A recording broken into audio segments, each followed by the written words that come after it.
Entonces vamos a arrancar con esta sesión de Pride Connection, de este encuentro del 31 de julio, en el cual vamos a abordar mucho contenido.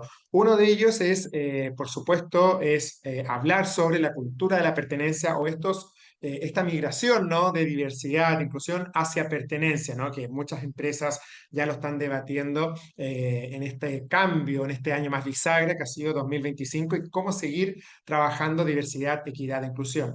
También vamos a mostrarles a las empresas que no la han visto, pero las que sí les enviamos en la semana pasada la cápsula de onboarding, ¿no? Una de las promesas que teníamos como Red Pride Connection es entregar este material, este video a las empresas categoría miembro, una cápsula, un video cortito que les permitiera colgar en sus portales de onboarding, de inducción, para que todo trabajador desde el día uno pueda entender por qué ustedes están trabajando en una cultura inclusiva. Pero lo más cercano en lo que se nos viene ahora pronto es hablar de KPIs, ¿no? Tenemos un año también de cuestionamientos a por qué la diversidad, equidad e inclusión en los programas son necesarios, por qué hay que seguir haciéndolos, ¿no? A veces liderazgos pueden cuestionar después de tanto tiempo, ¿qué beneficio hemos sacado con tener este programa de diversidad, equidad e inclusión en género, en diversidad sexual, personas con discapacidad? Queremos resultados, queremos data. Bueno, quisimos levantar entonces cuáles son los principales KPIs que pueden levantar ustedes en sus organizaciones. Pero antes de ir hacia allá, vamos a darle la bienvenida a las empresas que durante este periodo, desde el último encuentro, que fue a fines de mayo, ¿no? Se han sumado o han reafirmado su compromiso con trabajar en esta organización, esta red de empresas. Muchas ya las hemos ido saludando en el pasado, otras cuando se dan de alta, así que vamos con empresas que en este periodo han reafirmado su compromiso, como BHP, Credit Nissan y Nissan. No sé si hay alguien de estas empresas ahí. Y también la bienvenida formalmente a Rappi, que se integró a la red Pride Connection en junio. Así que bienvenidas a estas empresas. No sé si hay alguien por ahí, pero por supuesto pueden ir activando el chat. Ahí veo también gente de Kibernum, veo gente de Deloitte, así que muy bien. De Papa John's, ¿qué tal? Adidas también, María Elena, ¿cómo estás? Bienvenidos todos a este encuentro. Y en observantes, empresas que se mantienen o pasan a categoría observante, son estas empresas como el Hogar de Cristo, Manpower Group, HP y también BASF. Así que saludamos a estas empresas que en un año tan difícil que ha sido para la diversidad e inclusión, también valoramos mucho que sigan asociadas o ligadas a nuestra red Pride Connection, que ya está entrando a su noveno año, estamos por cumplir 9 años y por tanto estamos ya, al próximo año se nos marca un hito muy grande, que son los 10 años de Pride Connection, y ahí se les van a venir muchas sorpresas que les vamos a ir contando en los siguientes meses.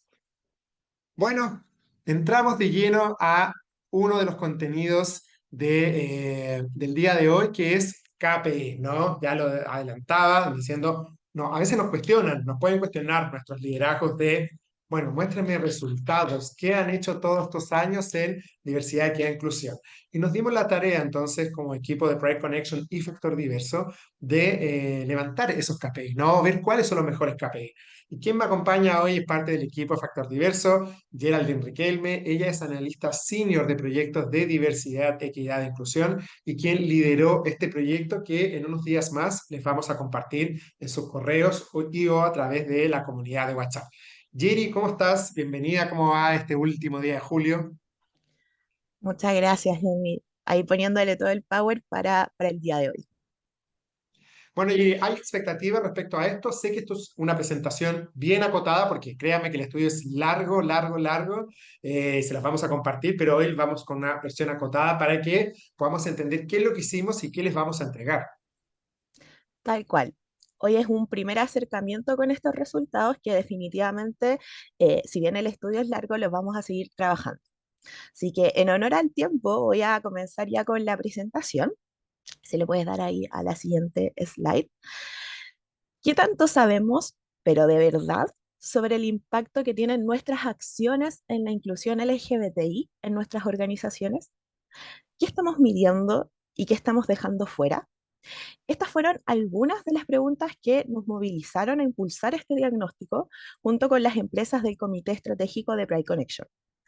Más que hacer un checklist, quisimos mirar con profundidad cómo se está midiendo la inclusión LGBTI dentro de nuestras organizaciones y junto con ello, qué oportunidad tenemos para hacerlo de forma mucho más estratégica, más sensible y sobre todo en base a la evidencia.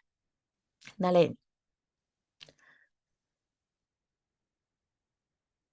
gracias.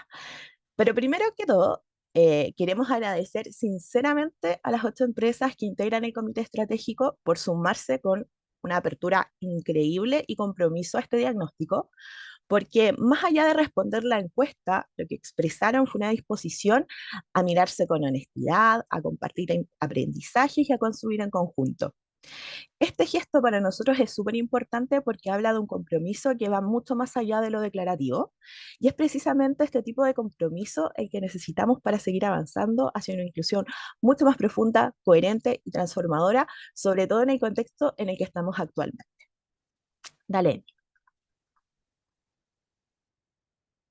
Yendo directamente ya a lo que es este diagnóstico, eh, contarles que a grandes rasgos nos permitió identificar con claridad cómo las organizaciones, dada la muestra, en este caso del comité, están midiendo la inclusión LGBTI, cuáles son los avances reales y dónde se presentan las mayores brechas.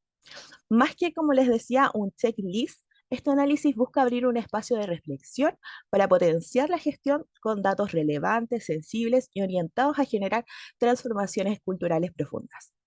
A continuación les voy a presentar los principales resultados. Dale, Eddie. Contarles que este análisis se estructuró en 5 categorías. Con esto buscamos generar o entregar una mirada mucho más integral para reconocer las áreas de mejora y proyectar acciones más consistentes con los objetivos de inclusión y desarrollo organizacional. Entonces, en primer lugar, respecto del nivel de los avances en la medición de KPIs LGBTI, nos dimos cuenta que todas las organizaciones participantes reportan medir al menos un KPI o un indicador estratégico LGBTI, lo cual refleja un compromiso súper, pero súper importante con la gestión de la diversidad. Sin embargo, la mayoría de estos indicadores siguen siendo de carácter más operativo o declarativo. Por ejemplo, cuántos fueron el número de actividades que realizamos, cuántas personas participaron, etcétera. Esto limita la capacidad de influir en las decisiones estratégicas, porque finalmente estamos midiendo solamente lo operativo. ¿Qué identificamos acá como oportunidad? Que existe una gran oportunidad, valga la redundancia, de incorporar indicadores que den cuenta de resultados más estructurales, por ejemplo, como la retención del talento o cómo se va generando la movilidad interna de personas LGBTI dentro de las mismas organizaciones, lo que permitiría generar un ciclo más completo respecto de la inclusión y conectar los datos con la toma de decisiones mucho más estratégicas. En segundo lugar, respecto del enfoque en la medición, observamos un claro progreso en la medición de acciones visibles, especialmente en campañas, actividades conmemorativas y participación en fechas claves.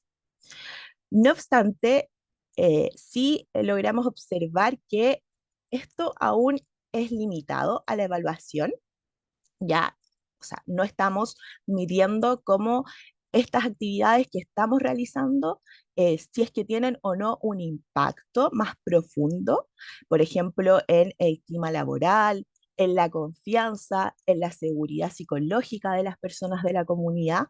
Como les decía en el resultado anterior, nos quedamos midiendo un poco más cuántas personas están participando, pero no si efectivamente esta participación en estas actividades está generando un impacto como tal.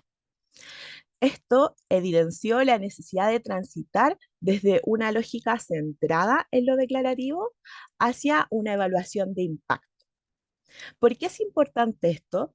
Porque medir cómo las acciones transforman las percepciones y experiencias permite generar un aprendizaje organizacional.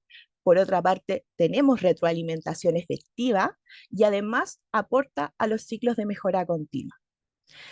Muchas veces creemos que con hacer muchísimas capacitaciones, muchísimas campañas, lo estamos haciendo súper bien, pero en realidad si centráramos esfuerzo en efectivamente acciones que generen un impacto, sería mucho más provechoso y mucho más efectivo y eficaz para nuestras organizaciones en cuanto al tiempo, en cuanto a los costos, también en cuanto a lo que significa para las personas participar en estas actividades y que no se vuelva algo monótono y de participar por participar.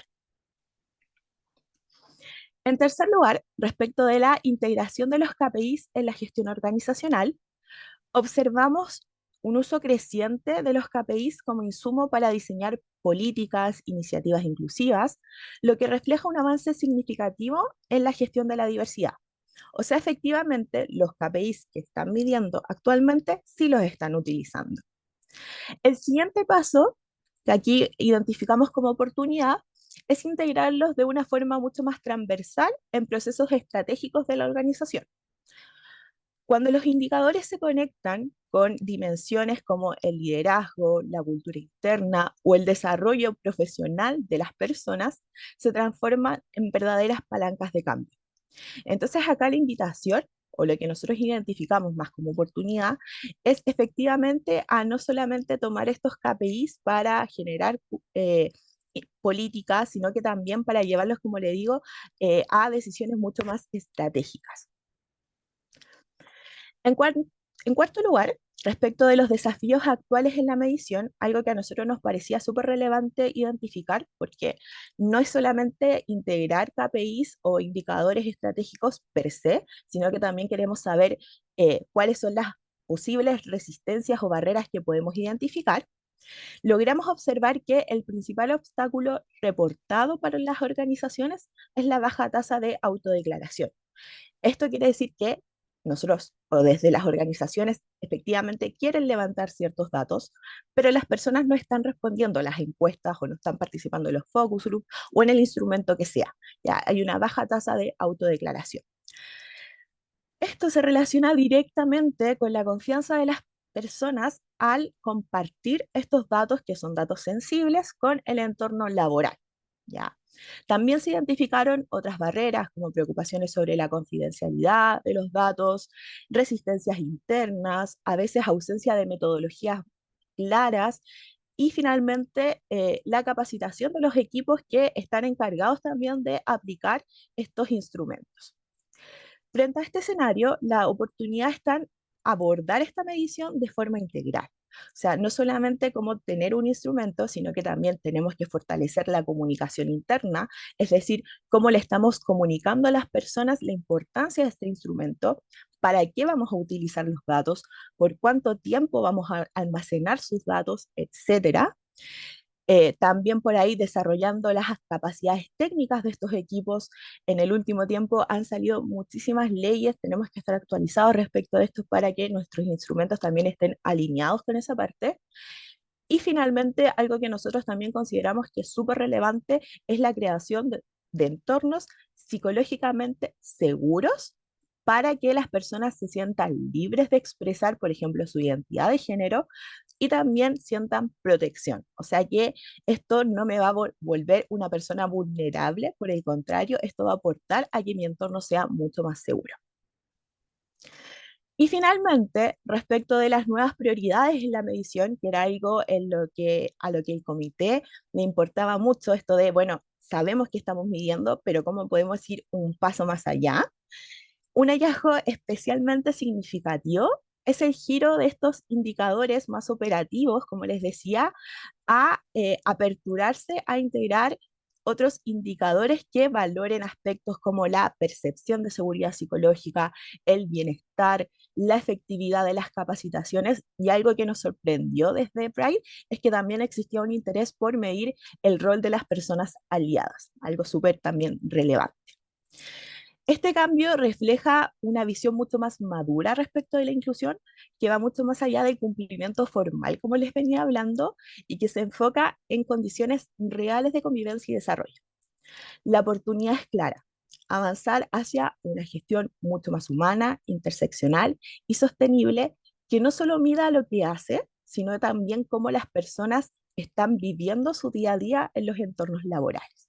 ¿Ya? O sea, esto que yo les venía diciendo que nosotros identificamos en los resultados anteriores también se condice con lo que desde las empresas del comité quieren hacer. Como resultado final de todo este análisis que yo les presenté muy brevemente, identificamos 5 KPIs o indicadores estratégicos que pueden servir como un punto de partida para fortalecer la medición de la inclusión en las organizaciones. En el informe que les vamos a compartir, como decía Emi, mucho más adelante, encontrarán el detalle de cada uno de estos indicadores, cómo implementarlos, qué miden, cómo se calculan, con qué frecuencia deberíamos medirlos, etc. Este material está pensado como una guía práctica y flexible que acompañe a cada organización en el diseño de una estrategia de medición mucho más alineada con su cultura, sus objetivos y su compromiso con la inclusión. Y finalmente, en honor al tiempo, para no entretenerlos más, y dado que se viene una charla muy entretenida, para cerrar, me gustaría dejarles con esta idea. La diversidad no solamente se sostiene con buenas intenciones, se requieren de datos, compromiso y un liderazgo activo y comprometido también. En este sentido, la invitación es a usar este informe que les vamos a compartir como una hoja de ruta, pero también a abrir conversaciones internas en sus organizaciones respecto de qué estamos midiendo y sobre todo a seguir construyendo en conjunto. Porque las personas no solamente quieren estar en un lugar laboral, sino que también quieren pertenecer. Y esa pertenencia se construye con acciones, no solo con palabras. Y avanzar en esta medición es una acción súper concreta. Muchísimas gracias por su atención y si tienen dudas, consultas, las pueden ir dejando en el chat. Gracias, Emi. No, muchas gracias, Jerry, por esta presentación. La verdad es que estamos muy contentos con el resultado y también me sumo a lo que dijo Jerry de saludar y agradecer a las empresas del Comité Estratégico que nos permitieron pilotear esto con ellos, ¿no? A la totalidad de las empresas del comité. Y también algo importante es que en la última radiografía de Pride Connection, uno de los puntos más bajos que estaba en la última medición es efectivamente que las empresas no levantan todavía muchos KPIs relacionados a sus programas o estrategias de diversidad, equidad e inclusión con foco en los programas LGBTI más. Entonces, esta guía, la que les vamos a entregar, ¿no? Va a permitir que ustedes puedan saber qué tipos de KPIs pueden levantar, ¿no? En sus organizaciones. Ahora vi que se movió el chat, no sé si... Ah, no, fue solo sonó. Eh, Así que si tienen dudas respecto a esto, nos pueden comunicar también cuando les mandemos la guía a inicios de la próxima semana pueden escribirnos de vuelta, ¿no? Pueden decirnos, mira, tengo dudas con esto, me gustaría conversar sobre esto, así que eso nos pueden también dar la devolución y encantados de poder entrar en más detalles. Si tienen también dudas mira, me gustaría implementar este KPI en mi organización, ¿qué opinan ustedes? ¿Alguna orientación? Ustedes saben que Pride Connection es un organismo técnico que los acompaña, así que con gusto estaremos ahí para responder esas inquietudes. No veo más preguntas acá, así que Jerry, te agradezco mucho por esta presentación que además resume muy bien, pero en un gran esfuerzo de todo el informe que les vamos a compartir. Así que muchas gracias, Jerry, por esto. Hay solamente felicitaciones en el chat, así que gracias, Jerry, por acompañarnos. Y te invito a que te quedes por aquí porque vamos a avanzar hacia una invitada muy importante que nos va a hablar sobre pertenencia, ¿no? Así que vamos a ir avanzando para allá. Y mientras vamos avanzando, aquellas empresas que todavía no han abierto su casilla de correo, que les mandé el miércoles o jueves de la semana pasada, no recuerdo, les mandamos un link para descargar a las empresas categoría miembro 2025 la cápsula de onboarding. Si no, busquen mi correo por ahí porque lo van a tener. eh, ok. Estoy mirando, ok, listo. No. Eh, Van a tener en su correo, van a tener mi cápsula de onboarding. Va a ser un Dropbox o u otro archivo porque uno colapsó, porque se metió tanta gente que nos colapsó, pero ya se reajustó. Y si no, hay otro correo que nos pueden pedir si ese no les funciona para mandarles la cápsula de onboarding. Esta es una cápsula que las voy a pasar ahora para que quienes no la recibieron la vean. Quienes no sean empresas miembros, son observantes, vean lo que les estamos mandando a las empresas miembros y así puedan conocer que estamos trabajando también con las personas que se están integrando a las organizaciones. Se los voy a poner porque está muy de cerca la recomendación, pero el equipo de Pride Connection y Factor Diverso hizo esta cápsula que a mí personalmente me encantó mucho. Y qué lindo hubiese sido que cuando uno entra a un trabajo te pongan esta cápsula y me diga, ahora lo entiendo todo. Así que vamos con corre video, como se decía antiguamente. La diversidad está en todo lo que nos rodea. Como personas, tenemos distintas características que nos componen. Gozamos de diferentes actividades, nos identificamos con distintas orientaciones sexuales, identidades de género o expresiones de género. Por esta razón, hoy te queremos invitar a conocer un poco más sobre esta temática o sobre la también conocida como comunidad LGBTI+, integrada por lesbianas, gays, bisexuales, trans y personas intersex. ¿Sabes a qué me refiero? Si no lo sabes, no te preocupes, aquí te lo enseñamos. Antes de partir, de seguro te preguntarás, ¿por qué estoy viendo este video? Pues bien, hoy te hemos invitado a ver este video precisamente porque tu organización integra y es categoría miembro de la red de empresas de Pride Connection Chile, programa que busca promover espacios de trabajo inclusivos para la diversidad sexual y de género, generando lazos para la atracción y retención de talento LGBTI+, a las distintas organizaciones que la componen. Es decir, en el lugar en el cual trabajas, se preocupan de que todo tipo de talento sea bienvenido. Las personas de la comunidad LGBTI+, comúnmente se ven expuestas a situaciones de discriminación, acoso y violencia, ya sea por su orientación sexual, identidad de género o expresión de género en el trabajo. Por eso, ser parte de Pride Connection Chile no es solo un título, sino un compromiso activo con la transformación cultural. Y hoy, tú también eres parte de este gran desafío. Ahora que entiendes por qué estamos hablando de este tema en el trabajo, ¿sabes a qué nos referimos por diversidad sexual y de género? ¡Comencemos! Para aprender sobre diversidad sexual y de género, debemos aprender 4 conceptos claves. Arranquemos con el primero: identidad de género. ¿Has oído hablar sobre este concepto? Cuando hablamos de identidad de género, nos referimos a la vivencia interna, individual y profunda de cómo cada persona se siente y se autodefine en relación a su género. Es decir, cuando te preguntas ¿me siento identificado con el género masculino o femenino?, la respuesta a ello sería tu identidad de género. En muchos casos, la identidad de género tiene una relación directa con el sexo que nos asignaron al momento de nacer. Cuando esto sucede, estamos hablando de personas cisgénero.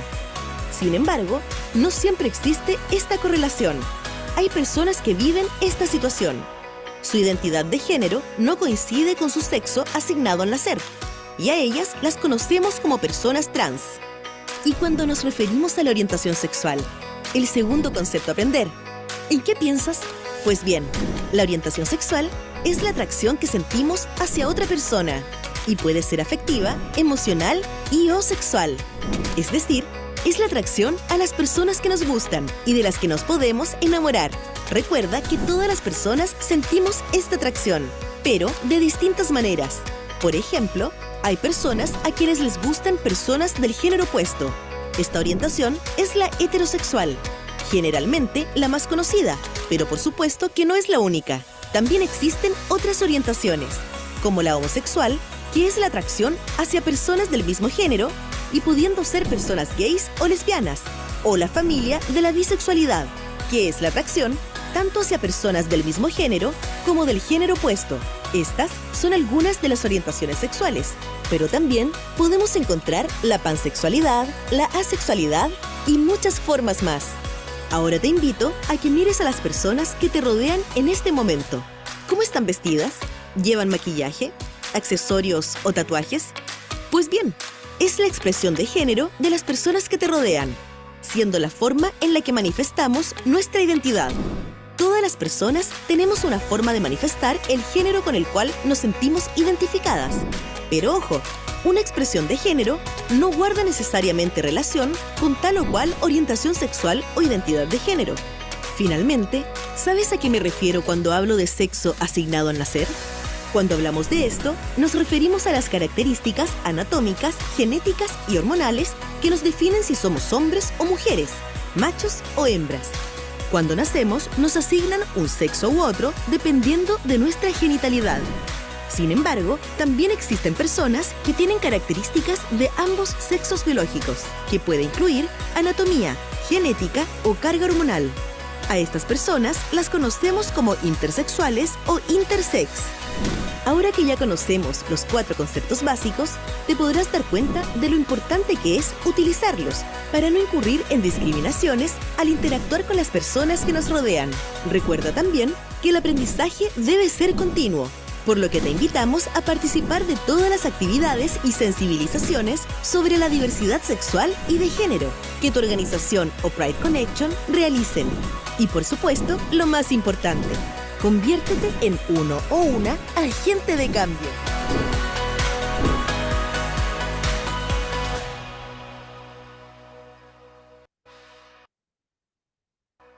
La diversidad está en todo lo que nos rodea. Como Bueno, personas, ahí entonces tenemos... tenemos, a ver, vamos a, ahí sí, ¿no? Ahora sí. Bueno, ahí está entonces la cápsula de onboarding. No sé si la habían visto todos, quiero ver el chat porque alguien puso que la había visto. Sí, Patricia ahí Patricia Olivares lo vio. Bueno, qué bueno que la habían visto, qué bueno que están descargando nuestro contenido, así que les agradecemos que la hayan visto, que la hayan descargado también. Recuerden descargarla porque ustedes pueden hacer con ella lo que sea de manera interna, ¿no? Esto es para dentro de la organización. La pueden poner en televisores internos, la pueden poner en sus portales de onboarding, etcétera, lo pueden hacer de distintas maneras. Así que úsenla porque esto les va a ayudar para también los procesos de onboarding que tengan en su organización y alinear inmediatamente a sus trabajadores o trabajadoras con la cultura que ustedes que están, eh, que están construyendo. Respecto a con todos los derechos de uso de imágenes, sí, son solo para uso interno. Redes sociales, de los canales, todo interno. Si sale para afuera, ahí nos complican la vida. Pero si es interno, sí. Así que ahí tienen todos los derechos, estos derechos ya están. Bueno, estamos con eso entonces. Gracias por haber prestado atención a la cápsula de onboarding. Y vamos a avanzar con el plato del centro, ¿no? De esta sesión, que es lo que nos ha quizás cuestionado durante este año, ¿no? ¿Para dónde va la diversidad, ¿no? ¿Se acaba la diversidad e inclusión? ¿Qué es esto? ¿Es algo pendular? ¿Se nos viene ahora que las empresas, las organizaciones, la sociedad no va a querer tocar ni siquiera lo relacionado a inclusión? ¿Es una etapa corta? ¿Es una etapa larga? ¿Qué tenemos que hacer? ¿Se nos cambian las metodologías, los paradigmas? La verdad es que nos abre estos cuestionamientos. Si en ese cuestionar, ¿no? En ese conversar con ustedes, las empresas, con las organizaciones, es que empezamos a preguntarnos entonces cómo traer esto a la conversación. Y es por eso entonces que quisimos invitar a Camila Ramos, a quien voy a presentar inmediatamente. Creo que se me está viendo medio mal la pantalla, ¿no? No sé si se les ve a usted como mi barra de herramientas, puede ser. Quiero corregir esto antes de... No, vamos a compartir nuevamente. Perdón, vamos a volver a hacer todo de cero. Mientras ahí Camila aparece en pantalla, ahí sí. Ahí se ve mucho mejor, me parece. Bueno, Cami la voy a presentar brevemente, pero ella también se va a hacer su presentación. Cami, ella es una experta en diversidad, equidad e inclusión, lleva más de una década trabajando en estas temáticas. Muchos de ustedes a lo mejor la han conocido a través del programa Más Diversidad, que es un referente también en nuestro país, en Chile, y hoy nos trae esto de la pertenencia. Cami, la verdad que es la pregunta que está en el aire, ¿no? No solo la pertenencia, sino qué va a pasar con la diversidad, equidad e inclusión. ¿Qué nos va a ocurrir con esto? Se nos acaba, la gente que está acá va a tener que dedicarse a otra cosa, va a tener que orientar sus esfuerzos a otras labores dentro de sus empresas, o este es un punto que nos permite despegar hacia algo mayor. Cami, muchas gracias por haber aceptado esta invitación. Estamos ante más de una cincuentena de personas que son representantes de distintas empresas de nuestra red Pride Connection y que creo que quieren tener esta conversación ¿no? Sobre qué pasa con la diversidad e inclusión, ¿no? Voy a darte el control, pero por alguna razón esta barra me sigue quedando media fija acá. Vamos acá. ¿Te parece? No Ah, hay te voy a dar control. problema, muchas gracias. Emi, creo Ahí que ya está. tengo el control. Sí. Y hola a quienes están hoy aquí. Vi algunos nombres conocidos, viejas amistades, así que también un gusto. Me encantó también la energía con la que partimos. y toda la buena onda que ha habido en el chat. Así que mantengámosla en esta presentación también, si quieren ir reaccionando con los emojis en las slides también me parece fantástico. Y Emi va a estar poniéndole ojo al chat, que ya me lo perdí, así que quedé a ciegas. Pero ahí si hay alguna pregunta, obviamente la podemos ir resolviendo en el camino. Efectivamente, con la pregunta que tenemos todos los que trabajamos en diversidad, equidad e inclusión, ¿murió la flor o no? ¿Qué hacemos ahora? ¿Es esta una crisis nueva? ¿Es una crisis que ya hemos visto en el pasado? ¿Es una práctica que está falleciendo o efectivamente está solo transformándose? Y eso es algo que hoy día vamos a tratar de ir resolviendo juntos. Me gustaría comenzar siempre con una parte de contexto. Quizás ustedes han visto a principio de año, desde enero en adelante, hemos visto las distintas titulares de diario, ¿no? Que Walmart ha abandonado sus iniciativas de diversidad, equidad e inclusión, Toyota, Goldman Sachs, Microsoft, etcétera. Y esto fue bien agobiante para mí, debo admitir, porque hay muchas de estas empresas con las que trabajé hace mucho tiempo, que fueron pioneras en Chile, que no me podía explicar lo que había pasado, ¿no? Entonces, obviamente, en mi afán de hacer un análisis crítico, fui a leer más allá del titular la noticia completa y los anuncios oficiales de estas organizaciones y me di cuenta, esta es quizás la primera distinción, ¿no? Que hay algunas empresas como Walmart, Microsoft, que no necesariamente están abandonando diversidad, equidad e inclusión, están abandonando quizás los conceptos o los grupos prioritarios, pero en verdad lo que están haciendo es una transformación e incluirlos en sus áreas de personas y cultura, ¿no? Entonces, en vez de ser una cuestión más satélite, está siendo incluida e integrada en las áreas de personas y culturas y así con otras organizaciones. Entonces, ahí un poco me sirvió a mí para entender cómo estas organizaciones que han sido pioneras históricamente, efectivamente no están abandonando necesariamente diversidad, equidad e inclusión, lo están evolucionando. Hay otras que efectivamente lo abandonaron porque comenzaron desde sus inicios de una manera más performática, ¿no? Más bien una reacción al asesinato de George Floyd en Estados Unidos, ¿no? Y hay un montón de organizaciones comenzaron a sacar sus proyectos de antirracismo, sus áreas de diversidad, equidad e inclusión. Recordemos que los Chief Diversity Officer aumentaron un 73% desde el 2020 al 2021. Y el 2023 fue cuando vimos la gran salida de estos Chief Diversity Officer, que era un poco esperable si es que la intención de la cual nació el proyecto era más bien reactiva, más allá que lo proactivo y las ganas de integrarlo dentro del negocio. Entonces esa siempre me gusta poner como la primera distinción. Pero sin embargo, pareciera ser que hay una fatiga organizacional. Y pareciera ser que no son solo las empresas quienes están fatigadas como sistemas, ¿no? Pareciera ser que las personas también están fatigadas. Y estos son estudios de Gartner. Gartner es una consultora global que se especializa en materias de diversidad, equidad e inclusión. Y hicieron 2 encuestas en distintos años y se dieron cuenta, o los resultados sostuvieron que 1 de cada 4 especialistas de diversidad, equidad e inclusión reconocía la resistencia de sus colaboradores como el principal desafío para empujar la agenda.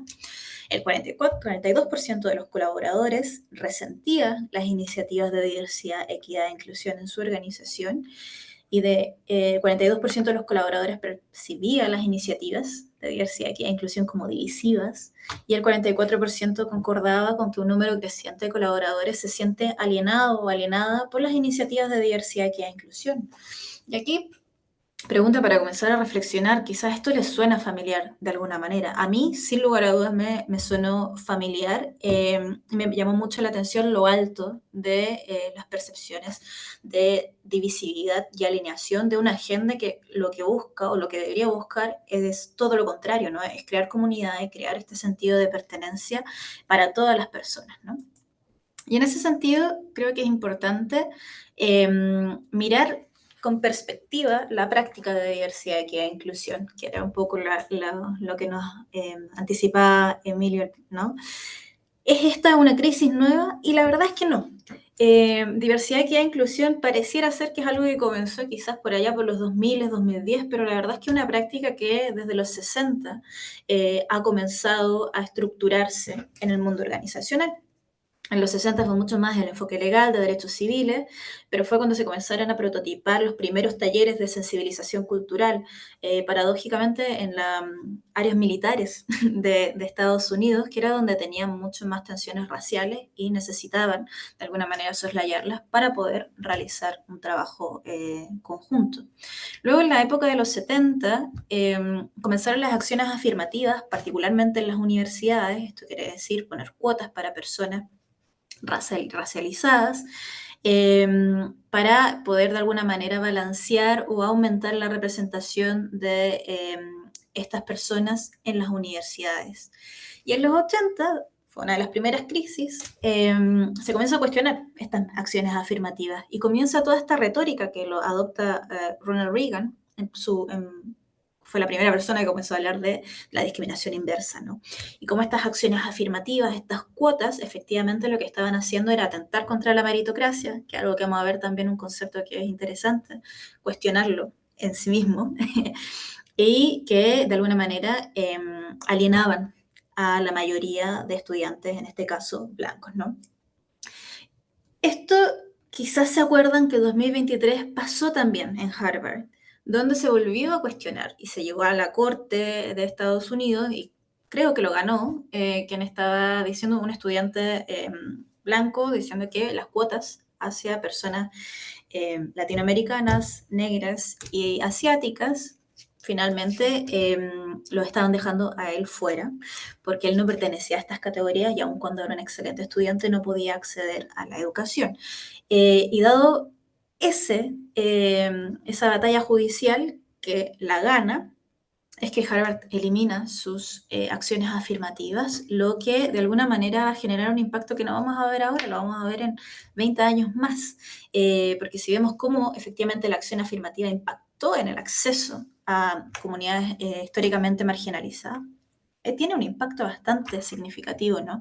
Entonces, bueno, eso en los 80. En los 90 surge el caso de negocios, se mueve el foco de lo legal, de lo basado en la antidiscriminación hacia lo voluntario, ¿no? Se lo toman las organizaciones, se pone el foco en los grupos prioritarios, en esta idea de la diversidad o la estructura de la inclusión puede ser modular, ¿no? Podemos elegir con qué grupos trabajar, se segmenta. Y ya en la época de los 2000, al principio, se pone el foco en los sesgos y prejuicios inconscientes como la bala plateada para resolver los temas de desigualdad y de discriminación dentro de las organizaciones, y se generan los primeros reportes de correlación entre la performance financiera y diversidad y inclusión, los clásicos estudios de McKinsey, que reportan de alguna manera que mayor diversidad implica mejores resultados financieros, que han sido muy criticados últimamente, y hay ahora un gran cuerpo de evidencia demostrando que es primero una correlación, no una causalidad, y es una correlación media floppy, ¿no? Como que no tiene tanto sustento empírico realmente. Y del 2016 en adelante pareciera ser que todo se avanza muy rápido, ¿no? Porque ocurren varias cosas al mismo tiempo que no tenían precedente. Surge Me Too en 2016, de alguna manera pone el foco en la responsabilidad organizacional por la seguridad de las personas que trabajan, particularmente de grupos que pueden ser minoritarios o marginalizados.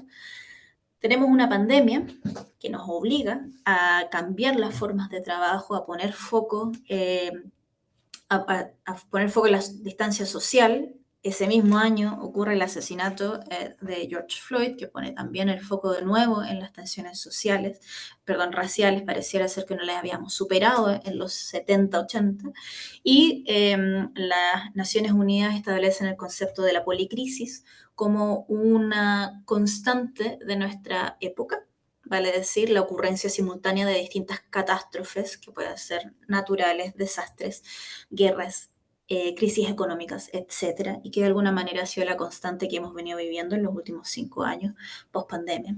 ¿Qué es lo que crea todo este menjunje de cosas? Es que se pone el foco, lo decía ayer Dina al principio, en la medición de los resultados, ¿no? Ya no es tanto el voluntarismo de diversidad, equidad e inclusión, es demuéstrame cómo esto efectivamente genera un impacto positivo o al menos la ausencia de impactos negativos dentro de las organizaciones. se pone el foco en lo sistémico, más allá de la sobreintervención en lo individual, la sobreexposición a los workshops y a los eventos, ¿no? Es cómo arreglamos las estructuras que sostienen de alguna manera las desigualdades dentro de la organización, como las escalas salariales, las promociones discrecionales, eh, la falta de entrenamiento a líderes en materia de seguridad psicológica, etc.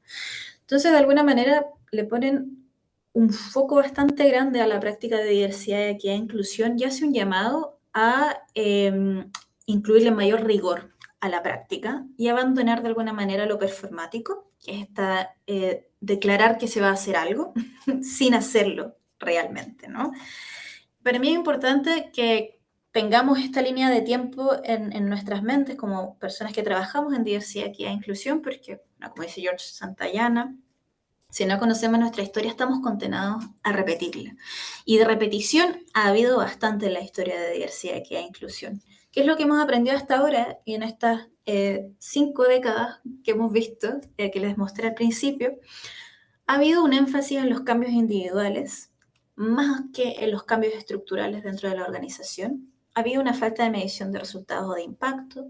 Ha habido mucho foco en el corto plazo por la naturaleza misma de las organizaciones, que los planes se hacen de un año para otro. Es muy raro ver planes y estrategias que sean de más de 3 años, ¿no?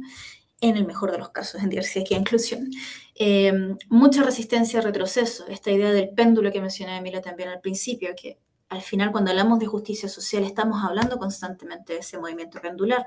Nunca podemos bajar la guardia porque ningún derecho ganado es un derecho que queda ahí en un status quo, al contrario, hay que estar constantemente defendiéndolo. Y eso es lo que hemos visto en batallas legales respecto a aborto, respecto a identidad de género y respecto a la legalidad de la existencia de la comunidad LGBTIQ+, en países desarrollados europeos, ¿no? Hungría, Polonia están en esa disputa. Y también hemos aprendido que se ha puesto un foco en lo hipermodular de la diversidad, que hay inclusión, esta segmentación por grupos prioritarios y de alguna manera elegir con qué puedo trabajar, pero esa elección no aporta necesariamente a la mirada sistémica que deberíamos tener cuando trabajamos en estas materias. Y creo que todo esto al final de alguna manera explica el por qué los cargos o quienes estaban en los cargos de Chief Diversity Officer permanecen menos de 2 años. Es porque estas personas, y quizás en 2023 se acuerdan, pero hubo una salida masiva de empresas grandes y súper connotadas, que cuando les fueran a preguntar, bueno, ¿por qué abandonaron el cargo después de 2 años? La respuesta era, no habían recursos, dejó de ser prioritario, o me querían para hacer prácticas performáticas, pero no para cambiar sistémicamente la organización. Y esto también quizás es algo que les resuena a quienes trabajamos en estas áreas. Entonces pareciera ser que hay mucho ruido en el entorno. Sin embargo, los datos no son tan terribles y esta es la primera invitación que me gustaría hacerles, que cuando nos sentamos abrumados, abrumadas por todo este ruido externo, vayamos a los datos, vayamos a algunas tendencias que nos den ciertas certezas de hacia dónde va la micro, ¿no? Si vemos, este es un estudio que hizo Resume.org este año, a principios de este año, después de la seguidilla de empresas que declararon dejar de invertir en sus programas de diversidad e inclusión. Investigó o revisó reportes de 1.000 empresas en Estados Unidos en particular, y las conclusiones son que 5% de estas empresas habían eliminado sus programas de diversidad, equidad e inclusión o estaban planeando hacerlo. El 8% estaba reduciendo el presupuesto de diversidad, equidad e inclusión o estaba planeando hacerlo, pero sin embargo, el 65% estaba manteniendo el mismo presupuesto y el 22% estaba planeando aumentarlo. Obviamente esto no logró volverse titular, porque obviamente no iba con la narrativa hegemónica que ciertos medios querían transmitir en Estados Unidos, ¿no? Pero si vamos a los datos, en verdad no es tan terrible. En verdad es bastante promisorio en este contexto. Entonces la pregunta que me hice, y me hice con otros colegas, es cómo nos mantenemos el foco cuando hay tanto ruido en el entorno. Y hoy día les quiero mostrar 3 tendencias o 3 caminos que de alguna manera les pueden ayudar a mantener el foco cuando estamos siendo cuestionados, ¿no? El primero es pasar de los grupos prioritarios a lo que se denomina el universalismo dirigido. ¿Y a qué me refiero con esto? Si se acuerdan, las primeras slides que les mostré, hay una fatiga, ¿no? Y el 42% de los colaboradores percibe las iniciativas de diversidad, equidad e inclusión como divisivas. ¿De dónde viene esta idea de lo divisivo? En mi perspectiva, de tres cosas en particular. Uno, de las acciones performativas. Este es un estudio que se hizo en Estados Unidos el año que asesinaron a George Floyd, que le preguntaron a personas afrodescendientes cuál era su expectativa respecto a los cambios en desigualdad racial en Estados Unidos. Y el 50% creía que este hecho tan terrible iba a lograr cambios estructurales en las políticas de desigualdad racial. Y el 56% creía que esto iba a mejorar la vida de las personas negras en Estados Unidos en el largo plazo. Les preguntaron un año después qué había pasado, si se habían cumplido sus expectativas, y el 65% dijo que no habían mejorado su vida, y el 44% creía que la equidad para personas negras en Estados Unidos probablemente no iba a pasar nunca. Por lo tanto, está este concepto que en Chile lo manejamos, ¿no? Esta desesperanza aprendida. Ya no confío en diversidad, equidad e inclusión porque parece ser mucho más retórica, mucho más promesas, más que acciones. El segundo punto que creo que aporta a esta visión de la divisividad es la cultura de la cancelación, que creo que es una trampa en la que caemos, en la que yo también he caído, cuando trabajamos en diversidad, equidad e inclusión, ¿no? Es en ponerle una carga moral a nuestro trabajo y a decir qué es lo correcto y qué es lo incorrecto, quizás ponernos algunas veces en púlpitos de superioridad moral, y eso obviamente genera una distancia, genera un ellos y nosotros, ¿no? Ellos que no saben hablar de estas materias, nosotros que sí tenemos el lenguaje, los símbolos y los conocimientos y les vamos a enseñar. Obviamente eso genera una tensión y más que tender puentes, genera abismos, ¿no? Genera trincheras y eso obviamente es un problema cuando estamos hablando de mejorar las culturas organizacionales. Y muy aparejado a eso están las políticas de identidad, que tiene que ver con cuando segmentamos la diversidad, equidad e inclusión en grupos prioritarios, se genera inherentemente una competencia entre los grupos por la voz y los recursos dentro de las organizaciones. Y cuando usualmente la participación y los recursos son escasos, esa competencia se transforma en animosidad. Y pareciera ser que hay una competencia en términos de interseccionalidades, ¿no? Que creo que es una forma bien interesante que ha ocurrido, al menos lo he percibido en las organizaciones que he trabajado los últimos 5 años, donde pareciera ser que tenemos esta, como llamamos, la olimpiada de la opresión, que mientras más categorías marginalizadas tenemos, pareciera ser que nuestra voz debería ser más relevante o más fuerte en las organizaciones. Por lo tanto, si soy mujer, latina, de la comunidad LGBTIQ+, y tengo una neurodivergencia, mi posición es mucho más relevante que la de un hombre blanco heterosexual que tiende a ser la caricatura del enemigo, al menos en esta parte del mundo donde trabajo, en Países Bajos, ¿no? Y creo que ahí hay una trampa de la que tenemos que salirnos ágilmente porque, de nuevo, nos está generando divisiones más que una perspectiva cohesiva. Y aquí no sé si están familiarizados con el trabajo de Lili Sheng. Para mí es una de las personas que está pensando y reflexionando críticamente respecto de esta práctica. Y tiene 2 libros y va por el tercero este año. Y uno de ellos se llama La diversidad, equidad e inclusión deconstruida. Y ella en uno de los capítulos habla de identidad.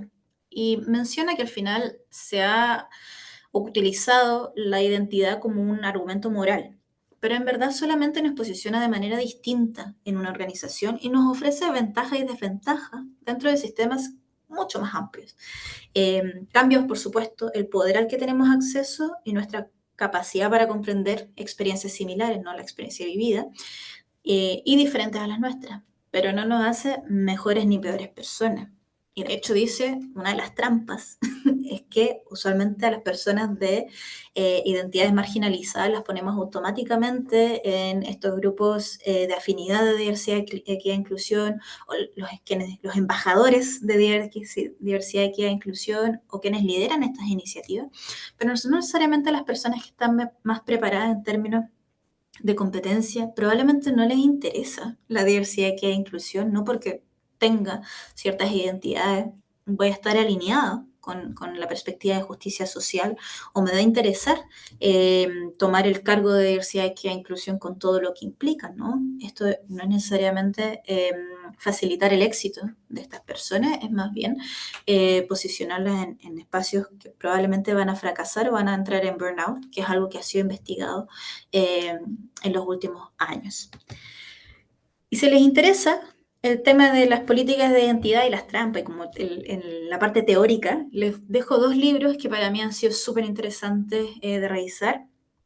Uno se llama La tiranía del mérito, que es de Michael Sandel, es un filósofo político estadounidense, que de alguna manera reflexiona cómo el mérito como concepto indiscutible de lo que debería mediar el éxito, de alguna manera merma la perspectiva de sentido común, porque genera una narrativa de perdedores y ganadores, ¿no? Y pareciera ser que deja fuera la lógica sistémica de cómo sustentamos el bien común y cómo le damos igual validez a los trabajos de conocimiento, como los que hacemos las personas que trabajamos en diversidad, equidad e inclusión, en personas de cultura, el trabajo de oficina, si se quiere, versus los trabajos más manuales, que también tienen dignidad y que también aportan a la subsistencia humana, ¿no? Como de alguna manera dejamos de generar estas dinámicas de unos sobre otros, ¿no? Y el otro, que también para mí fue súper desafiante en términos de mi propia práctica y la reflexión de mis buenas intenciones, como decía ayer al principio, es de Musa Al-Gharbi, un sociólogo también estadounidense, que se llama Nunca hemos sido woke, y de alguna manera analiza las contradicciones de las nuevas élites, que somos quienes estamos gestionando diversidad, equidad e inclusión, y a veces nos cuesta identificarnos como élites, pero somos élites intelectuales porque tuvimos acceso a universidad, algo tan que parece tan básico, pero eso ya divide la mayoría y nos transforma en una minoría particular intelectual, ¿no? Se los dejo ahí para que los quieran seguir reflexionando al respecto. Y el universalismo dirigido, esta es una perspectiva que en 2019 la Universidad de Berkeley desarrolló en lo que ellos llaman un primer, que en esta presentación todo está hiperlinkeado. Entonces, si hacen clic en esta imagen, van a irse al documento. Lamentablemente está solo en inglés, pero ahora con las tecnologías de inteligencia artificial los pueden traducir inmediatamente. Pero es básicamente una metodología. Y yo soy muy fan de las metodologías porque eso obviamente te da mucho estructura a cómo encontrar vías, ¿no? Y este es un enfoque que básicamente busca generar soluciones inclusivas que beneficien a la mayoría, pero con un énfasis particular en atender las necesidades de los grupos más vulnerables o marginalizados, ¿no? Y para eso nos invita a cambiar la perspectiva cuando estamos definiendo los problemas de diversidad, equidad e inclusión, a dejar de pensar qué problemas enfrentan las mujeres, las personas con discapacidad, las personas de la comunidad LGBTIQ+, hacia qué desigualdades estructurales existen que afectan a la mayoría y cómo afectan a grupos históricamente marginalizados en particular. Y aquí la pregunta que obviamente tenemos que hacernos es, bueno, vulnerables y marginalizados ¿para quién? ¿No? Y siempre pongo este ejemplo de la organización en la que trabajo actualmente, HIVOS. Tenemos 70% de mujeres y 22% de personas en la comunidad LGBTIQ+, y 28% de personas que se identifican como personas negras. Por lo tanto, mi grupo minoritario son hombres blancos y esas personas, me acuerdo cuando descubrí estos datos, me reía un poco, ¿no? Decía, bueno, mi práctica de diversidad, equidad e inclusión es para incluir a estos hombres blancos que son la minoría en esta organización. Y probablemente sí, en mi práctica, en esta organización, eso es lo que tiene sentido, ¿no? Entonces creo que es importante volver a la data interna para identificar quiénes son estos grupos vulnerables y marginalizados y de alguna manera generar esta perspectiva de universalismo. Algunos ejemplos, no voy a poder entrar en la metodología en sí, porque si no, eso es una charla entera distinta, pero sí les puedo dar algunos ejemplos que en verdad no es nada de otro mundo, ¿no? Si lo pensamos. Las políticas de trabajo flexibles, que parecían ser la única opción de trabajo cuando ocurrió la pandemia, no beneficiaron solo a mujeres madres, ¿no? También beneficiaron a personas racializadas, a personas que vivían lejos del lugar de trabajo, a personas que tienen algún tipo de neurodivergencia, necesitaban un espacio distinto a la planta abierta de oficina que tenían actualmente. Benefició a distintas personas y a distintos grupos, ¿no? La transparencia y equidad salarial también es algo que beneficia a toda la organización, no a un grupo en particular. La inversión en salud mental y bienestar no solo va a beneficiar a quienes están lidiando actualmente con un problema de salud mental, sino a cualquier persona que pase por un momento de estrés, de ansiedad, de pérdida. Eso obviamente también aporta. Y los entrenamientos constantes a líderes de equipo y creación y promoción de espacios seguros, ¿no? Como nuestros líderes o los famosos mandos medios, los preparamos para que puedan tener este tipo de conversaciones y para que puedan sustentar esta cultura de espacio seguro y de seguridad psicológica dentro de la organización. De nuevo, todas estas iniciativas o acciones no están pensadas en un grupo en particular, o quizás fueron pensadas al principio con un grupo en particular en mente, pero benefician a toda la organización o a la mayoría.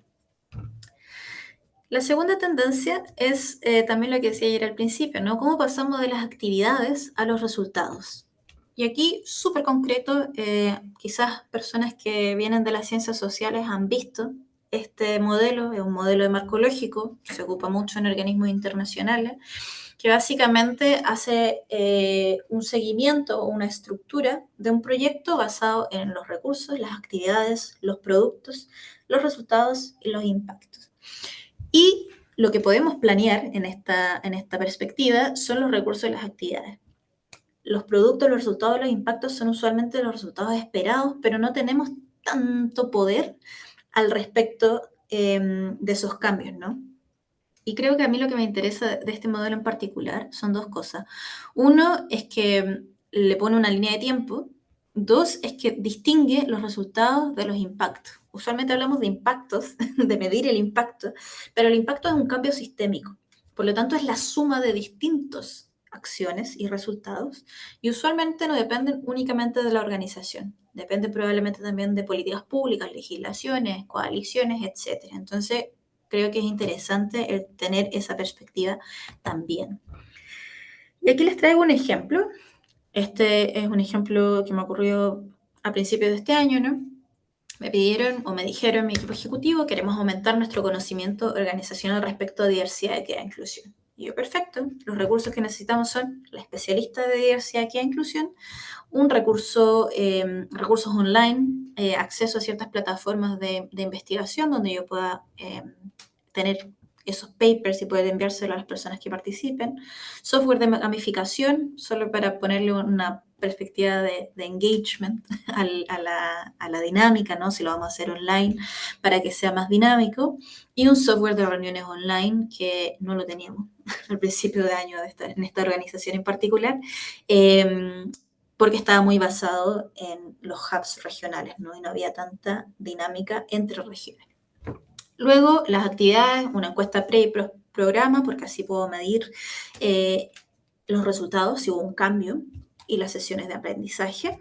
Mis productos esperados son el porcentaje de respuestas de estas encuestas, los números de sesiones y los números de participantes. Y los resultados, que la parte que me interesaba, era la línea base versus la encuesta post-programa, la diferencia, si es que había generado mayor conciencia, y eso también lo iba a medir dentro de esta encuesta, si es que había nuevas competencias y si es que habían cambios de comportamiento que quizás se distinguían en la disminución de los casos de discriminación o de las llamadas a nuestra consejera interna respecto a problemas con las jefaturas, ¿no? Los impactos, y este era mi deseo, pero no lo iba a poder medir solo con un programa de aprendizaje y desarrollo era reducir las desigualdades sistémicas, por ejemplo, mejorar la percepción de inclusión y mayor representación en distintos niveles organizacionales. Eso es algo que probablemente voy a ver en los próximos años, no inmediatamente después de ejecutar este proyecto. Sin embargo, usualmente medimos actividades y productos. Raramente medimos resultados. Y esa es la invitación, ¿no? En cómo generamos desde el diseño una perspectiva que nos permita medir los resultados. Si yo no hubiese hecho la encuesta al principio para tener una línea base, muy difícilmente iba a poder medir la diferencia y demostrar cuáles fueron los resultados de este programa. Y esto es importante porque hay varias como acciones regalonas que tenemos las personas que trabajamos en diversidad, equidad e inclusión, que de alguna manera son las más comunes, pero no son necesariamente las más efectivas. Por ejemplo, las políticas, si no tienen sistema de gestión, pueden generar más daño que beneficio, porque de nuevo se leen como performativas.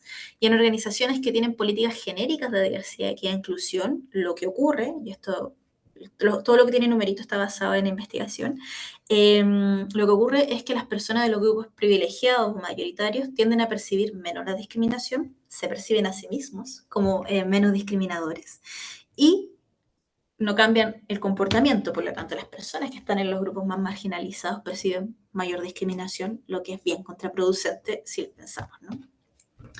En los workshops también no existe evidencia que efectivamente cambien los comportamientos, menos si es solo uno, ¿no? Usualmente cuando se ponen en una trayectoria de aprendizaje que es constante y está incluida en todas las áreas en todas las iniciativas de desarrollo organizacional, sí. Si es solo una vez por cumplir, no. Y muchas veces tienen un efecto adverso que activan los sesgos contra los grupos marginalizados. Y muchas veces es mejor no hacerlo, a que hacerlo solo una vez y sin tomar esta perspectiva más de trayectoria, ¿no? Las encuestas también suelen tener bajos porcentajes de respuesta, suele ser una foto de un momento particular, por lo tanto están súper influenciadas por el contexto, y si no se accionan sobre los resultados puede generar de nuevo impactos negativos. Y las charlas muy pocas veces se le hace seguimiento a lo declarado, se leen como performáticas, son inversiones sin impacto, lo que genera cuestionamiento, ¿no? ¿Por qué no, en vez de pagarle 1 millón a este speaker, no ponemos ese presupuesto en hacer un análisis de brecha salarial, por ejemplo? Y los grupos de afinidad, o los ERG en inglés, son espacios voluntarios. Muchas veces los líderes de estos grupos de afinidad sufren burnout porque no tienen los recursos suficientes ni la preparación suficiente para poder generar los cambios que la organización les pone como responsabilidad. Y algunas organizaciones tienden a delegar las estrategias de diversidad, equidad e inclusión en sus grupos de afinidad cuando en verdad son grupos complementarios. No se les puede delegar las estrategias completas de diversidad, equidad e inclusión a estos grupos de afinidad. Y finalmente, y con esto ya vamos terminando, los estándares, y se les puedo traer una visión desde el futuro si quieren, porque estoy sentada en este momento en una de las organizaciones que está trabajando en los estándares sociales que van a impactar al sector financiero y a los inversores. Es que finalmente estamos viendo esta conexión, que quizás para los que trabajamos en estas áreas es tan evidente, de la sostenibilidad con la diversidad, la equidad e inclusión, ¿no? Y distintas organizaciones líderes en materia de derechos humanos y empresas, en materia de desarrollo sostenible, están tomando o poniéndole foco en la S de ESG, ¿no? De lo Environment, Social and Governance. Finalmente se está poniendo el foco en lo social y en la perspectiva de desigualdad, ¿no? Y cómo las organizaciones empresariales en particular tienen una responsabilidad en reducir la desigualdad. Aquí, si les interesa hablar de este tema, porque esto de nuevo también es una charla completa, distinta, feliz de que conectemos porque les puedo dar también algunos insights de cuáles son los estándares que se vienen, cuál es la temporalidad, quiénes tienen que cumplir, porque esto obviamente es mucho más relevante para las organizaciones empresariales que tienen negocios en Europa, la mayoría son estándares europeos. Y el horizonte es bien cercano, ¿no? Entre el próximo año y el 2027, todos estos estándares van a entrar en ejecución. Esto obviamente genera un cambio de foco. hacia lo obligatorio, lo que mandaten los estándares y las directivas, porque esto va a ser requisitos de inversores, al menos esa es la intención.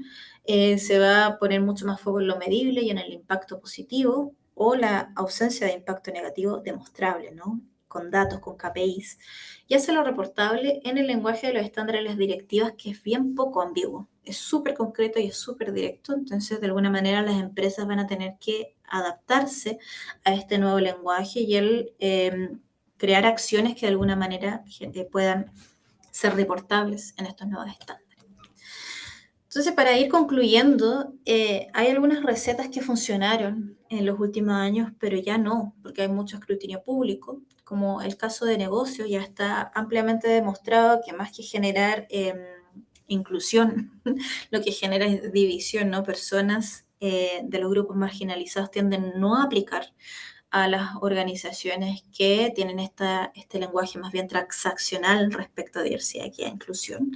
La falta de rigor, ¿no? El decir que vamos a hacer algo sin hacerlo o sin demostrar los resultados, también es algo que nos pone en la lupa de alguna manera organizacional. Las acciones performáticas, y aquí siempre ocupo el ejemplo de Toyota, que usualmente ponía su logo arcoíris todos los junios, pero cuando fuimos a investigar cómo financiaban políticamente en Estados Unidos, financian a la mayoría de los senadores antiderechos LGBTQ+. Entonces, por un lado, queremos pretender que somos pro LGBTQ+, pero donde estamos invirtiendo nuestro dinero es en senadores que están en contra de esta agenda. El voluntarismo como única estrategia, ¿no?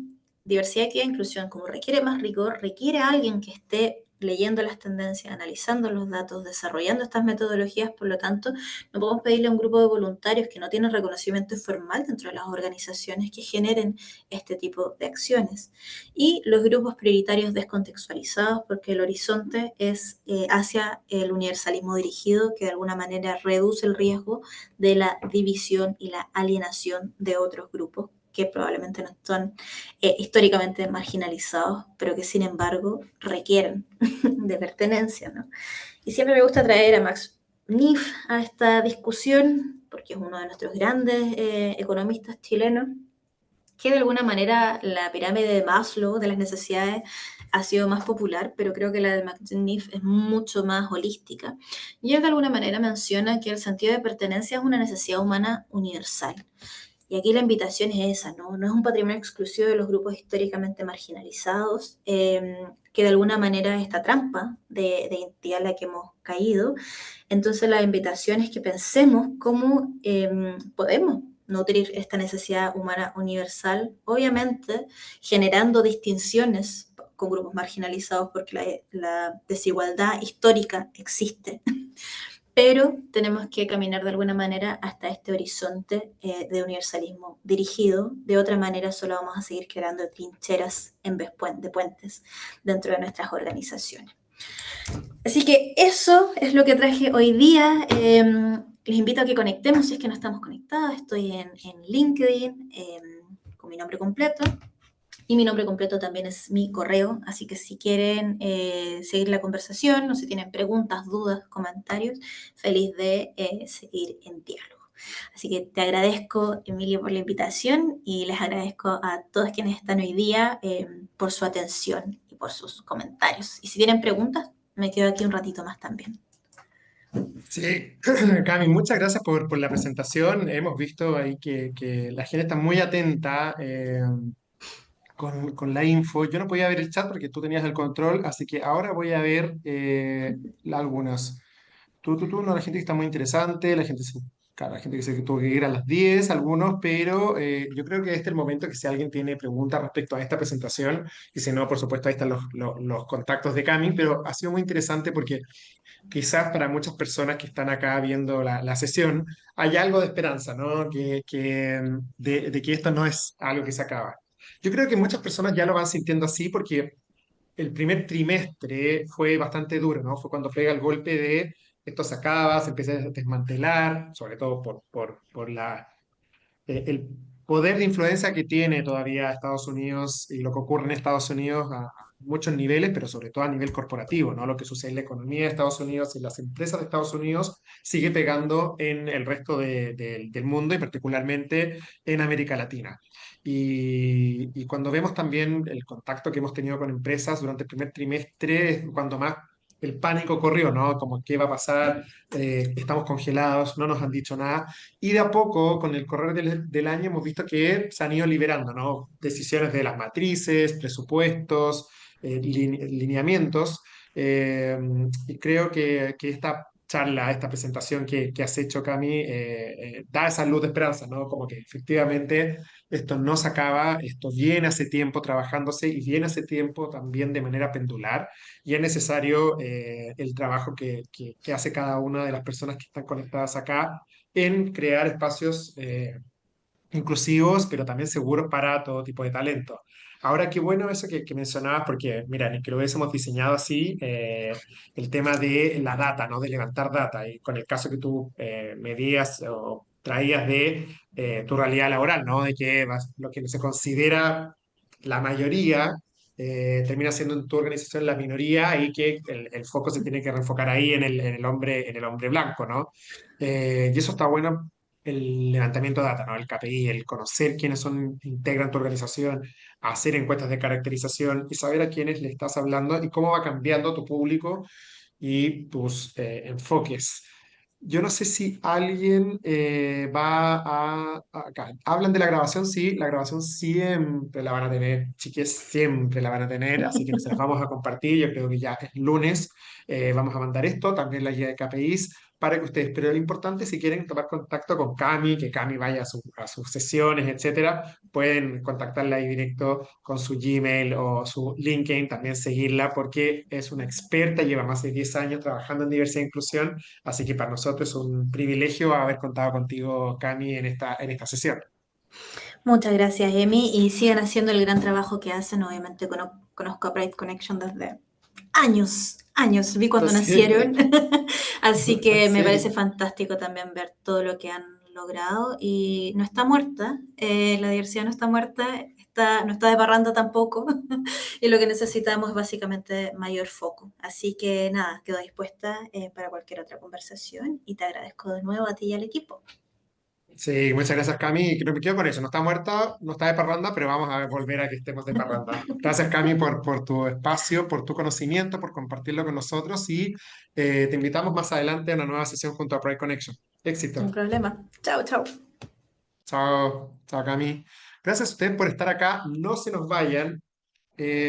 Antes teníamos un QR, pero lo vamos a dejar para el final, porque vamos a hablar brevemente de diversidad sexual y de género, comunidad LGBTI+.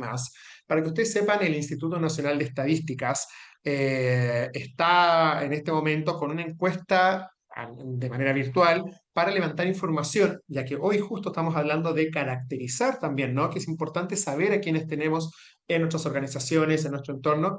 El Instituto Nacional de Estadísticas ha lanzado una encuesta para medir también o caracterizar a nuestras comunidades LGBTI+ en Chile. Voy a buscar, ahora sí, esto me van a dar unos segundos, así que vamos a buscar a Daniel. Acá está. Creo que eres tú. Si no eres tú, vas a subir y me dices que no, pero creo que eres tú. Daniel, acá estás. Tú, vas a subir a panelista. Va en este momento. A ver si Daniel está por ahí. No. Vamos de nuevo. Ahí está. Ahora sí. Daniel, ¿cómo estás? Ahí sí. Gracias. Eres tú el correcto, Daniel, ¿no? No, no estoy Soy subiendo el a alguien. Daniel correcto en este instante. Perfecto, Daniel. Bueno, Daniel, muchas gracias por estar acá. Yo sé que tenemos un tiempo limitado, pero queríamos compartir con la red porque, a ver, amigos de nuestra red Pride Connection, necesitamos levantar data, ¿no? En Chile necesitamos levantar data de quiénes son las personas, cómo se caracteriza la comunidad LGBTI+, de manera anónima, voluntaria, por supuesto, eso lo sabemos. Y ustedes como empresas de la red Pride Connection nos pueden ayudar a difundir esto. Así que Daniel, cuéntanos de qué se trata esto. Yo te voy pasando las slides. Muchas gracias, Emilio, y también gracias tanto a Factor Diverso y a Connection por darnos este espacio, porque para nosotros es muy importante lo que se está realizando. Y me da un poco de risa, porque estoy conectado casi toda la sesión, y Camila siento que nos dio un poco el pase con respecto a esto de la necesidad de rigurosidad, por ejemplo, en cuando estemos tratando las diversas temáticas, ya que esto va de la mano, porque nace esta instancia, es por el aumento de necesidades estadísticas oficiales. Y esto no es azaroso. Chile está adscrito a los principios de Yogyakarta, por ejemplo, en donde uno de los principios es que tienen que realizar estadísticas oficiales para la población de las diversidades sexuales y de género. Tanto así que incluso desde el Subdepartamento de Estadística de Género, al cual yo también me desempeño actualmente como coordinador del proyecto de diversidades, realizó un estándar, ¿ya? Un estándar de sexo, género y orientación sexual para las diversas encuestas hogares que realiza el Instituto Nacional de Estadística. Y ahí vimos durante esas implementaciones que habían varias falencias que era necesario abordarlas y un empuje lógico que quizás algunos, y quizás incluso desde Pride Connection lo comentaron cuando fue el censo. Hace poco salieron los datos del censo acerca de identidad de género, por ejemplo, y que fue una caja de resonancia entre diversas organizaciones, incluso públicas y privadas, respecto a lo que significaba de que estamos contando con estadísticas oficiales de personas trans. Sin embargo, en esa instancia también varias organizaciones comentaron de que estaba ausente las orientaciones sexuales, ¿ya? Y ahí empieza también a tener un paso sobre esto, ¿ya? Además de los marcos normativos que han existido. La encuesta en sí misma, para que sepan, el proyecto consta de dos ítems. Por un lado, la parte no probabilística que tiene que ver con la encuesta de diversidades.cl, y por el otro, una encuesta hogares que está pensada más el siguiente año, ¿ya? Porque va a existir ambas instancias. La encuesta, y lo que queremos también presentarles, es que puede ser respondida para cualquier persona que resida en Chile, eso es súper importante, más no necesariamente sea de nacionalidad chilena, eso también es importante dejarlo claro, ¿ya? Es mayores de 14 años que residan en Chile, y si bien dice que tiene una cantidad de preguntas entre 54 y 87, varía porque hay preguntas que se le hacen a personas de mayores de 18, mayores de 15, y además se tiene que brindar consentimiento en algunos de dichos módulos, ¿ya? Está bien enfocado en temáticas de violencia y discriminación, en ocupación también, y por eso queríamos invitarles a ustedes que en sus respectivas empresas puedan también hacer un actor más en la difusión respecto a las encuestas diversidades.cl, ¿ya? El objetivo general es conocer las características sociodemográficas y las experiencias que están viviendo las diversidades sexuales y de género, ¿ya? El principal enfoque, como les comenté, era violencia, discriminación, pero también vamos a abordar trabajo, salud, educación y sus respectivas redes, ¿ya?, de apoyo. Les voy a dejar igual en el chat para que si es que después se puedan ingresar, les vamos a mandar todo esto, tanto la presentación y un kit digital para que puedan ayudar ya sea en la difusión en su respectiva intranet de las empresas y en campañas de mailing. Todo esto lo vamos a intentar dejar lo más ordenado posible y ahí ustedes adaptan como consideren pertinente, ¿ya? Pero les dejo también la página, se lo mandé solo a los hosts y a los panelistas, ahora sí lo mando bien. Porque muy en la línea, y quiero tomarnos mucho en la línea que también mencionó Camila de la rigurosidad, en la parte de esta página está la sección donde uno puede comenzar a contestar la encuesta, pero también hay una pestaña de documentación. Y ustedes como representantes de las diversas empresas que participan en Pride Connection, recomiendo mucho los documentos de detección de necesidades, el documento de trayectoria también de diversidades sexuales y de género, porque ahí hay material contundente que ustedes también pueden citar y poder elaborar para sus respectivas empresas, ya sea implementación de políticas, control de gestión, entre otras. Así que eso, que bien rapidito, de sintetizar lo más posible. De todas formas, si hay dudas, etcétera, mediante Pride Connection, mediante Factor Diverso, le pueden hacer llegar esto y nosotros podemos también resolver esas dudas. Así que muchas gracias nuevamente, Emilio, y a todo Factor Diverso por darnos estos minutos. Muchas gracias a ti, Daniel, por esta presentación. Esto es importante que ustedes como empresas de la red Pride Connection nos ayuden a difundir entre sus trabajadores. El año pasado recuerdo, ustedes recordarán que también con una encuesta que hicimos que fue Chile no sabe, ¿no? Que queríamos medir la percepción de los trabajadores LGBTI+, y también mujeres, sobre el lugar de trabajo, sus experiencias laborales. Y la verdad es que Chile no sabe fue un éxito en respuestas, más de 1000 respuestas conseguimos para esa encuesta, lo cual es un número bien importante para esta muestra. y fue gracias al apoyo que nos dieron ustedes en sus distintas organizaciones. Por tanto, ahora queremos apelar también a que ustedes puedan poner esta comunicación, se las vamos a mandar, ¿no? En sus portales, en su intranet, o a través de correos, mailing, o como ustedes lo prefieran, para que aquel trabajador o trabajadora que se identifica como parte de la comunidad LGBTIQ+, pueda responderle y así tener más data de quiénes somos en nuestro país, ¿no? Y así ir construyendo esta data. Así que bueno, les vamos a compartir a todas las empresas de la red, miembros y observantes, esta información durante la próxima semana y tienen hasta septiembre entonces para responder. Así que hay un periodo de tiempo bastante considerable para poder difundirlo y que las personas puedan responder. Daniel, muchísimas gracias por habernos acompañado desde el INE. Saludo a la gente del INE que hace un lindo trabajo en levantar datas y es un orgullo también de institución para nuestro país. Así que gracias, Daniel, y esperamos que sea un éxito esta encuesta. Y te A invito ustedes. entonces, también te comprometo a que, imagino que esto ya para el 2026 van a estar la data, poder volver a invitarlos a ustedes para, ¿por qué no?, presentar los resultados de esta caracterización o radiografía de nuestras personas LGBTIQ más en Chile. ¿Te parece? ¿Te puedo comprometer a eso o no? Quedo comprometido, ¿ya? Se espera, y como Buenísimo. adelantando, de que estén la información y los resultados del primer trimestre del próximo año. Así que ahí estaríamos también conversando para poder coordinar. Listo, cobrada la palabra, nosotros comenzamos el año siempre en febrero o marzo, así que queda perfecto de que puedas venir a este encuentro de la red. Muchas gracias, Daniel, por tu espacio, por este espacio y por habernos acompañado. Y por último, quiero avanzar con la agenda y ya cerrando para soltar a todo el mundo a las 10:30, recordarles algunas fechas que se nos vienen.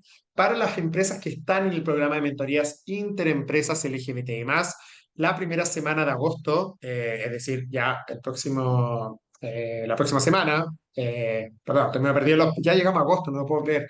Bueno, pasemos a agosto. La próxima semana arrancan las primeras reuniones de mentorías interempresas. Ya todos tienen sus duplas, comenzaron con las sesiones de capacitación de mentoras y mentís. Agradecer también a Bayersdorf y a EY por haber sido anfitriones de estos espacios hace una semana. Así que gracias también porque fue bastante, las fotos se veía un montón de gente participando, compartiendo, escribiendo ahí, haciendo dinámicas. Así que gracias a quienes fueron. El 4 de agosto les quiero contar que de cara a los 10 años de Pride Connection, que son el próximo año, vamos a iniciar un camino ahora con empresas de la red para saber la percepción que tienen del trabajo, de lo que han vivido, ya sea hace un año o 9 años que lleven en nuestra red, una percepción de impacto que ha tenido la red en el trabajo suyo de diversidad, equidad e inclusión. Porque esa alimentación de data nos va a permitir reorientar todo el trabajo de cara a nuestra primera década o allá, a la segunda década de Pride Connection. Acorde a los tiempos, a este año bisagra, a todo lo que se nos viene, queremos también refocar y mejorar el trabajo de Pride Connection. Así que, por supuesto, es que queremos mejorarlo considerando también la opinión de ustedes, las empresas, ¿no? Así que les va a llegar una encuesta, un estudio de percepción, así que va a ser breve para que ustedes lo puedan responder y así ayudarnos a levantar esta data. A fines de mes, a fines de agosto, se nos viene un link inclusivo, los link inclusivos son encuentros presenciales, eventos de networking para los y las personas responsables de diversidad, equidad e inclusión. Por un lado están los círculos, recuerden, pero esos son para espacios para conversar con directores, directivos, directivas, CEO, C-level sobre diversidad, equidad e inclusión, ¿sí? Estos links los hemos creado para ustedes, las personas que gestionan diversidad, equidad e inclusión. Va a haber uno sobre comunicaciones internas en WOM. Aprovecho de saludar al equipo de WOM que va a poner su casa a fines de agosto para conversar sobre comunicaciones internas, ¿no? Así que, porque sobre todo estamos en un año en que las comunicaciones internas o cómo comunicamos hacia nuestros trabajadores es muy importante. Y por último, tenemos el 4 de septiembre un webinar que va a ser abierto a todas las personas de la red Pride Connection, ¿sí? Eh, para hablar sobre generaciones, para hablar sobre generaciones senior, ¿no? Porque es distinto hablar de comunidad LGBTI+, personas LGBTI+, cuando tienes 20 años a cuando ya tienes más 50. ¿Cuál es la realidad del talento senior LGBTI+? Vamos a tener una interesante conversación con Pablo Simonetti. Les invito desde ya, les vamos a mandar siempre toda esta comunicación por la comunidad, por los correos electrónicos, los vamos a acosar por todas partes para que ustedes inviten a sus trabajadores porque esta es una conversación que queremos empezar a instalar. El último censo 2024 de Chile arrojó que nuestra población está envejeciendo más rápido de lo que se proyectaba. Y eso abre nuevos desafíos, ¿no? El talento senior en las empresas.